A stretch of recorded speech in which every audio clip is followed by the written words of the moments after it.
সম্মানিত ভাই বোনেরা, আসসালামু আলাইকুম। সম্মানিত ভাই বোনেরা, আমার ভিডিওতে যে ফলটি দেখতে পাচ্ছেন, এটা হচ্ছে ধুতরা ফল।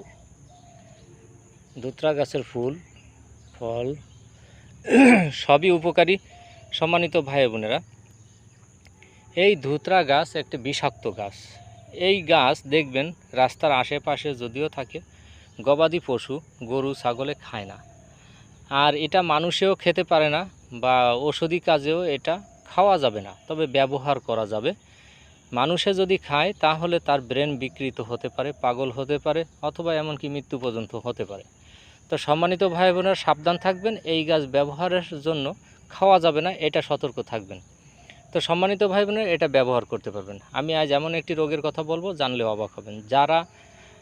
যারা প্যারালাইসিস হয়ে এক সাইড অবশ হয়ে গেছে, অথবা বাতাস লাগে শরীরের যে কোনো অঙ্গ অবশ হয়ে গেছে, তাদের জন্য অত্যন্ত উপকারী এই ভিডিওটি।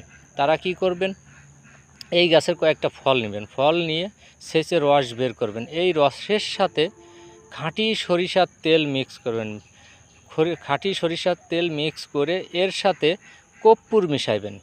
একটু কর্পূর মিশাইয়ে হালকা গরম করে অবশ হওয়া আক্রান্ত জায়গায় আপনি মালিশ করবেন। দিনে তিনবার মালিশ করবেন। ইনশাআল্লাহ ধীরে ধীরে আপনার আপনি রোগী সুস্থ হয়ে যাবে ইনশাআল্লাহ। তো সম্মানিত ভাই বোনেরা, ভিডিওটি ভালো লাগলে লাইক ফলো দিয়ে পাশে থাকবেন।